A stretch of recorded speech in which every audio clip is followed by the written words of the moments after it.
The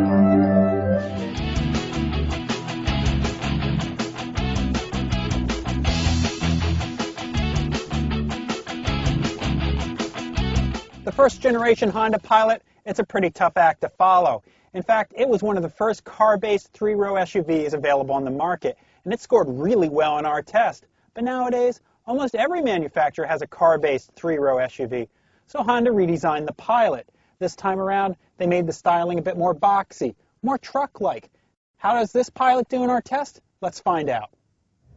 When you drive the Pilot, it makes a pretty good first impression. In fact, it drives quite a bit better than the last Pilot. Steering, it's well weighted, accurate, really quite nice. Body roll, it's also well contained. The Pilot's emergency handling, it doesn't shine, but it's secure enough. There's standard stability control, but the limits are pretty low, and the speed it went through our avoidance maneuver is fairly modest. The ride is comfortable, compliant, and composed. It's a smooth sail on the highway, but there's road noise. Lots and lots of road noise all the time. It gets really bad on coarse surfaces, and it makes it hard for people in the front seat to talk to passengers in the back. This is kind of a shame, because there isn't much wind noise, and the engine, well, it makes a really smooth hum. The Pilot's drivetrain works pretty well. It's a 3.5-liter V6, mated with a 5-speed automatic transmission. The automatic, it's smooth and responsive. Acceleration is decent, but it's not exactly quick. You do get a pretty good 18 miles per gallon, though. A major disappointment with the Pilot are its brakes. Stopping distances in either wet or dry are fairly long.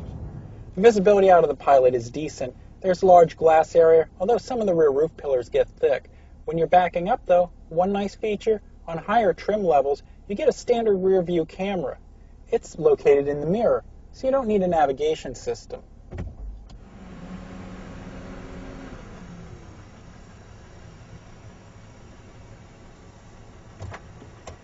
There are some more disappointments in the Honda's interior. Fit and finish, it's not too impressive.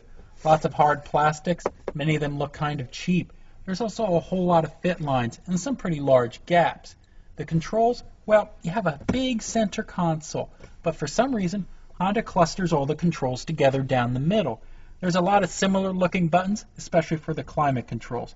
And where the shifter is located, it makes it harder to see and access some of those controls. But the news isn't all bad inside of the Pilot. One thing, the gauges. They're sort of funky 3D looking, but they're really clear, really easy to read. Also, storage. There's lots of room all over. You get the normal big cubby hole in the console, but there's much more than that. Underneath the sliding cover, there's cup holders, big bin down here, bin here in the middle of the dashboard, shelves on top of the glove box, lots and lots of storage spaces. The front seats, they're comfortable and supportive. Same goes for the second row. There's good room here, even for 3 adults. The Pilot will fit 8 people. That's pretty impressive because this isn't that long of a car. But 3 of those 8, they better be small people because there's not a whole lot of room back in this third row seat. You can increase legroom by sliding forward the second row and splitting the difference. In the back of the Pilot, the rear window opens separately, or you can open the entire lift gate. Now, with the third row seat up, there's decent cargo space left. Obviously, you get a lot more if you fold down this seat. But there's a couple neat features here as well. You can open this up, and then there's a net. So you get 2 levels of cargo storage. Bottom line, we are disappointed in the new Pilot. Sure, it's still a practical size, and it gets decent fuel economy, but it's got some disadvantages. In this competitive segment, it used to be at the top of its class. Now, it's no better than mid-pack.